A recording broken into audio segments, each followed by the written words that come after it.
तो इसमें हम स्टार्ट करें थर्मोडायनेमिक्स। सो थर्मोडायनेमिक्स क्या होता है? Thermodynamics is nothing but study of transformation of energy.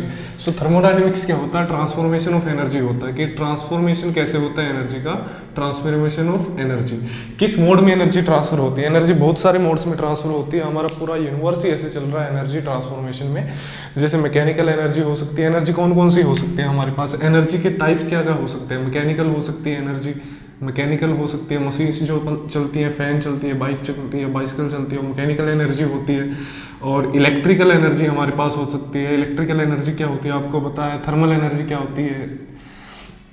उसके बाद थर्मल हो सकती है एनर्जी, इलेक्ट्रिकल हो सकती है, मैकेनिकल हो सकती है, केमिकल हो सकती है एनर्जी, केमिकल हो सकती है एनर्जी।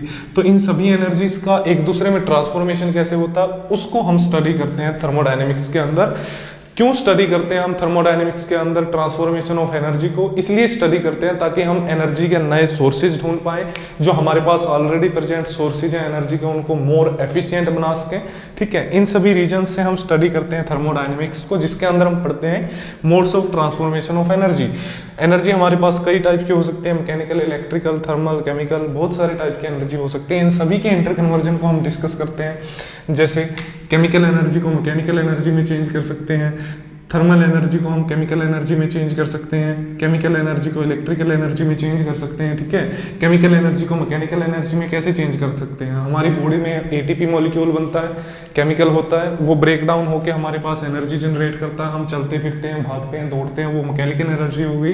केमिकल को मैकेनिकल में हमने कन्वर्ट कर दिया। थर्मल एनर्जी को केमिकल में कन्वर्ट कर सकते हैं हम, केमिकल को इलेक्ट्रिकल में कन्वर्ट कर सकते हैं। थर्मल को केमिकल में कौन करता है? थर्मल को केमिकल में प्लांट करते हैं। थर्मल एनर्जी सन से लेते हैं, उसको यूज करके फोटोसिंथेसिस करके एनर्जी बनाते हैं, केमिकल बनाते हैं। ठीक है, केमिकल को इलेक्ट्रिकल में कर सकते हैं हम। सेल्स जो होते हैं हमारे, जितने भी सेल्स जो होते हैं उनके अंदर क्या करते हैं? केमिकल होते हैं और इलेक्ट्रिकल एनर्जी में कन्वर्ट कर देते हैं। तो इस तरह से जो भी ट्रांसफॉर्मेशन ऑफ एनर्जी है उसको हम स्टडी करते हैं। ट्रांसफॉर्मेशन ऑफ एनर्जी को स्टडी करते हैं थर्मोडायनेमिक्स के अंदर। क्यों स्टडी करते हैं? ताकि हम नए मोड ऑफ एनर्जी ट्रांसफॉर्मेशन देख सके, नए टाइप के हमारे पास जो सोर्स है अल्टरनेटिंग एनर्जी के वो ढूंढ सके, जो हमारे पास ऑलरेडी प्रेजेंट सोर्स है एनर्जी के उनको हम और एफिशिएंट बना सके। इसके लिए हम थर्मोडायनेमिक्स को स्टडी करते हैं। ठीक है, अब थर्मोडायनेमिक्स में स्टडी करते हैं हम, थर्मोडायनेमिक्स में हमेशा चीज़ों को स्टडी करते हैं सिस्टम की फॉर्म में। सिस्टम की फॉर्म में हम थर्मोडायनेमिक्स में चीज़ों को स्टडी करते हैं। हम सिस्टम कंसीडर करते हैं एक चीज़ को कि सिस्टम क्या है? Part of universe which is we are studying, this is known as system. System universe का वो पार्ट है जिसको हम स्टडी कर रहे हैं। उसके बाद एक टर्म आती है सराउंडिंग। क्या होती है? सराउंडिंग। तो सिस्टम यूनिवर्स के जिस पार्ट के साथ इंटरेक्शन कर रहा है, इसके आसपास का वो पार्ट जिसके साथ सिस्टम इंटरेक्शन कर रहा है उसको बोलते हैं सराउंडिंग। ये सराउंडिंग होगी। उसके बाद इसको जो टोटल सिस्टम सराउंडिंग सबको मिला के टोटल जो यूनिवर्स बच गया वो टोटल यूनिवर्स है ही। अब सिस्टम हमारे पास, अब मोड ऑफ ट्रांसफॉर्मेशन जो एनर्जी है, mode of transformation of energy है, जो mode of energy transformation depend करता है हमारा सिस्टम किस टाइप का, सिस्टम का टाइप क्या, सिस्टम के टाइप पे डिपेंड करता है। सिस्टम हमारे पास 3 टाइप का होता है, ओपन सिस्टम होता है, क्लोज सिस्टम होता है, ठीक है, आइसोलेटेड सिस्टम होता है। ये सब बेसिक चीजें ये आपको पता होती है। ओपन सिस्टम वो होता है जिसके अंदर एनर्जी भी ट्रांसफर हो सकती है और मैटर भी ट्रांसफर हो सकता है, एनर्जी और मैटर दोनों ट्रांसफर हो सकते हैं। क्लोज सिस्टम वो होता है जिसके अंदर सिर्फ एनर्जी ट्रांसफर होती है, ठीक है, मैटर ट्रांसफर नहीं होता है। आइसोलेटेड सिस्टम के अंदर ना तो एनर्जी ट्रांसफर होती है ना ही मैटर ट्रांसफर होता है। तो ये हम पढ़ चुके हैं। अब एनर्जी जब ट्रांसफर होती है तो एनर्जी 2 ही फॉर्म में ट्रांसफर हो सकती है, या तो वर्क की फॉर्म में या फिर हीट की फॉर्म में। ये दोनों ही एनर्जी ट्रांसफॉर्मेशन के मेथड है। इन 2 ही मेथड में एनर्जी ट्रांसफॉर्मेशन होती है, या तो वर्क की फॉर्म में एनर्जी ट्रांसफॉर्मेशन होगी या फिर हीट की फॉर्म में एनर्जी ट्रांसफॉर्म होगी। अब वर्क और हीट जनरली अगर मैं सिंपल वर्ड्स में आपको बताऊं, देखो अगर इरेगुलर मोशन की वजह से एनर्जी ट्रांसफर होती है उसको हीट का नाम दे देते हैं हम। रेगुलर मोशन की वजह से अगर एनर्जी ट्रांसफर होती है उसको वर्क का नाम दे देते हैं। तो ये सब ज़्यादा हाई चीज़ें हो जाती हैं। ये सब एटकिंस में आप पढ़ सकते हो, चाहो तो एटकिंस में बहुत अच्छे से दिया है, और काफ़ी सारी चीज़ें जिनका हमें अच्छे से पता नहीं है वो एटकिंस में काफ़ी अच्छे से दिए हैं। तो वहाँ से भी मैंने पढ़ा है, और भी एक बुक से पढ़ा मैंने, पूरी शर्मा पठानिया, तो उन दोनों से मिला के मैं करा रहा हूँ। अच्छा, अब ध्यान से सुनो कि जब एनर्जी ट्रांसफर होगी तो या तो वर्क की फॉर्म में होगी या हीट की फॉर्म में होगी। वर्क इक्वल होता है पीडीवी के, वर्क पीडीवी के इक्वल होता है, हीट किसके इक्वल होती है? टीडीएस के इक्वल होती है। हीट टीडीएस के इक्वल होगी, वर्क पीडीवी के इक्वल हो गया। अगर सपोज करो यहाँ पे जो क्लोज सिस्टम है, मैं यहाँ पे क्लोज सिस्टम लिखता हूँ। क्लोज्ड अगर हमारे पास सिस्टम है, क्लोज्ड अगर हमारे पास सिस्टम है, क्लोज्ड सिस्टम के अंदर किस चीज की ट्रांसफॉर्मेशन हो रही है, एनर्जी का ट्रांसफॉर्मेशन हो रहा है, एनर्जी का एक्सचेंज हो रहा है। एनर्जी किस फॉर्म में ट्रांसफॉर्म हो सकती है, या तो वर्क की फॉर्म में या फिर हीट की फॉर्म में। वर्क किसके इक्वल होता है, पीडीवी के इक्वल होता है। वर्क किसके इक्वल होता है, पीडीवी के इक्वल होता है। हीट किसके इक्वल होती है, टीडीएस के इक्वल होती है। तो हमारे पास कौन कौन सी वेरिएबल आ गए, हमारे पास पी आ गया, वी आ गया, एस आ गया, टी आ गया, डब्ल्यू एंड क्यू तो हमारे पास है ही, ठीक है। तो ये हमारे पास वेरिएबल आ गए, थर्मोडायनेमिक वेरिएबल आ गया क्लोज सिस्टम के लिए। इनके कोरिस्पॉन्डिंग एनर्जी फंक्शन, एनर्जी या फिर पोटेंशियल फंक्शन इनके कोरिस्पॉन्डिंग होते हैं GHAU, ये फंक्शन इनके कोरिस्पॉन्डिंग होते हैं। अगर ओपन सिस्टम की बात करते हैं, ओपन सिस्टम में एनर्जी भी एक्सचेंज होगी और मैटर भी एक्सचेंज होगा। एनर्जी किस फॉर्म में होगी, वहीं हीट और वर्क की फॉर्म में। तो इसके अकॉर्डिंग हमारे पास 4 वेरिएबल आ गए, PV, ST वेरिएबल आ गए हमारे पास। ये वेरिएबल है हमारे पास, थर्मोडायनेमिक वेरिएबल हैं जिनको हम कंट्रोल कर सकते हैं, ठीक है। तो इनमें इस चीज को कंट्रोल कर सकते हैं। साथ ही मैटर ट्रांसफर होगा। मैटर किस फॉर्म में ट्रांसफर होता है, मैटर ट्रांसफर होता है नंबर ऑफ मोल्स की फॉर्म में। तो इनके कोरिस्पॉन्डिंग जो वेरिएबल आएंगे GHAU, और नंबर ऑफ मोल्स के कोरिस्पॉन्डिंग आएगा केमिकल पोटेंशियल म्यू आई। इनमें आपको सभी वही जनरल मीनिंग होता है, Gibbs free energy, Helmholtz energy, enthalpy, internal energy, chemical potential, number of mole, temperature, entropy, volume, pressure. तो ये सब हमारे पास आता है। तो एक बार मैं यहां पे लिखता हूं, देखो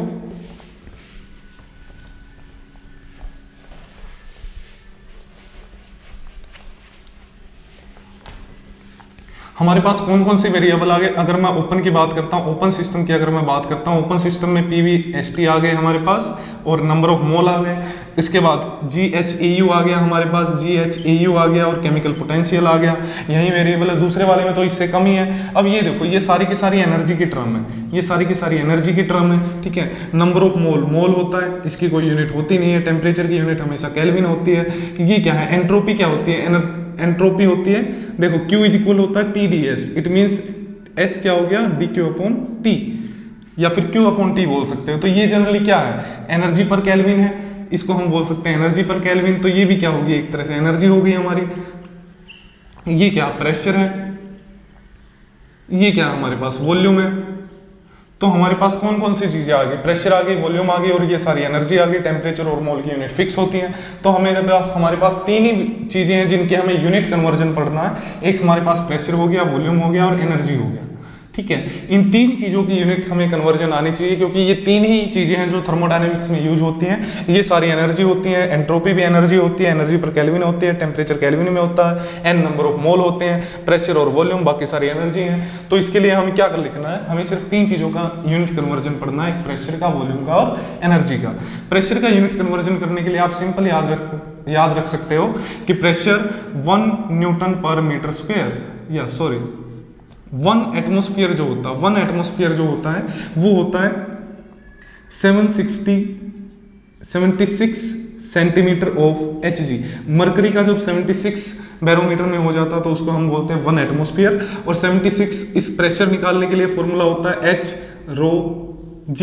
ये होती है हाइट, क्या है हाइट हमारे पास कितनी है, 76 सेंटीमीटर है। ये डेंसिटी होती है, ठीक है, डेंसिटी कितनी होती है 13.6 ग्राम पर सेंटीमीटर क्यूब होती है, ठीक है, मरकरी की। और ये एक्सेलरेशन ड्यू टू ग्रेविटी होता है 980 सेंटीमीटर पर सेकंड स्क्वायर, ये एक्सेलरेशन ड्यू टू ग्रेविटी होता है। इन सभी की वैल्यू पुट करने के बाद और MKS सिस्टम में हम जब कन्वर्ट करते हैं इसको, तो 1 एटमोस्फेयर इक्वल आता है 101325 न्यूटन पर मीटर स्क्वायर, इसके इक्वल आता है। न्यूटन पर मीटर स्क्वायर को हम पास्कल बोल सकते हैं, तो 101325 यहाँ पे पास्कल आ गया।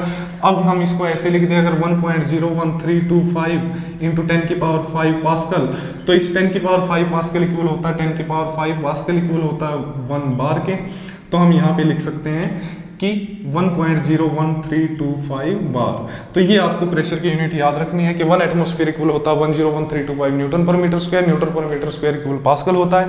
इसके बाद 10 की पावर 5 पास्कल इक्वल 1 बार होता है, तो हम पास्कल से बार में कन्वर्ट कर लेते हैं। तो ये प्रेशर की यूनिट कन्वर्जन है। उसके बाद वॉल्यूम की यूनिट कन्वर्जन के लिए आपको क्या याद रखना है, वॉल्यूम की यूनिट कन्वर्जन के लिए आपको एक चीज याद रखनी है कि 1 meter into 1 meter into 1 meter, यानी कि अगर आपके पास कोई ऐसा क्यूब है, अगर कोई ऐसा क्यूब है जिसकी हाइट भी 1 मीटर है, लेंथ भी 1 मीटर है, ब्रेथ भी 1 मीटर है, तो उसके अंदर 1000 लीटर वाटर आ सकता है, 1000 लीटर पानी आ सकता है उसके अंदर।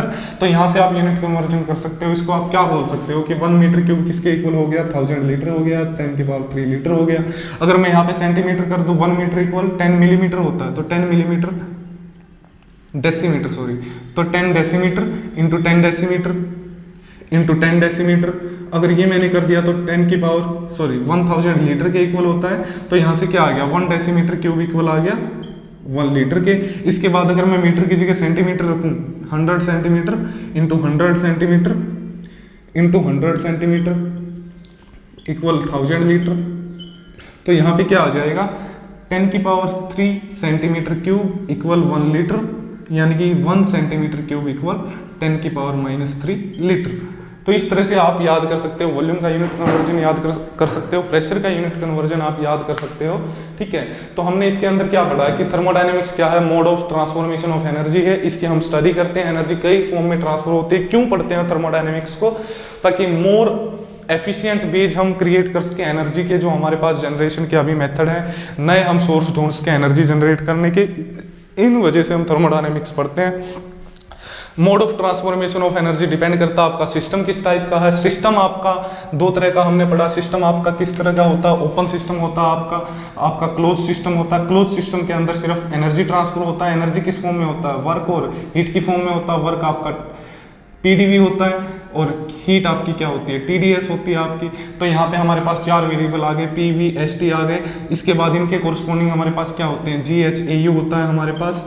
यहाँ पे हमारे पास क्या था कि मैटर भी ट्रांसफर होता है, इसके अंदर एनर्जी तो ट्रांसफर होता है प्लस मैटर भी ट्रांसफर होता है। एनर्जी पीवी एसटी वेरिएबल आ गए थे हमारे पास, मैटर नंबर ऑफ मोल आ जाते हैं। यहाँ पे इनके कोरस्पॉन्डिंग जीएचएयू प्लस यहाँ पे केमिकल पोटेंशियल आ जाता है। तो यहाँ पे हमने पढ़ा था कि ये सारी टर्म एनर्जी है, ये सारी टर्म एनर्जी है, ये भी एनर्जी है, ये भी एनर्जी है, एंट्रोपी भी, इनकी यूनिट फिक्स होती है। तो प्रेशर बच गया, वॉल्यूम बच गया हमारे पास, प्रेशर बच गया, वॉल्यूम बच गया और एनर्जी बच गया। तो तीन ही चीजों की हमारे पास यूनिट कन्वर्जन की नीड पड़ती है, प्रेशर, वॉल्यूम और एनर्जी। प्रेशर की यूनिट कन्वर्जन हमने पढ़ी कि प्रेशर किसके इक्वल होता है, प्रेशर 1 एटमॉस्फेयर इक्वल होता है 101,325 न्यूटन पर मीटर स्क्वायर होता है। न्यूटन पर मीटर स्क्वायर को हम पास्कल बोल सकते हैं, तो 101,325 हम यहाँ पे पास्कल बोल सकते हैं। 10 की पावर 5 पास्कल, 10 की पावर 5 पास्कल इक्वल 1 बार होता है। तो यहाँ पे हम लिख सकते हैं कि 1.01325 हम बार लिख सकते हैं यहाँ पे। तो ये प्रेशर की यूनिट कन्वर्जन थी। वॉल्यूम के लिए याद रखना है कि 1 meter into 1 meter into 1 meter equal होता है 1000 लीटर के। तो 1 मीटर क्यूब किसके इक्वल हो गया, 10 की पावर 3 लीटर के। यहाँ से आप निकाल सकते हो जिस भी फॉर्म में आपको यूनिट कन्वर्जन चाहिए। तो थर्मोडायनेमिक्स में हमने सिर्फ यही चीज़ें पढ़ी हैं, इसमें यूनिट कन्वर्जन पढ़ा है कि, और एक और इंपॉर्टेंट चीज पढ़ी, आपको ये भी पता होना चाहिए कि वेरिएबल कौन कौन से होते हैं। ओपन सिस्टम में, क्लोज सिस्टम में, आइसोलेटेड सिस्टम में ये वेरिएबल होंगे ही नहीं, क्योंकि ना मैटर एक्सचेंज होता ना एनर्जी एक्सचेंज होती। So thank you.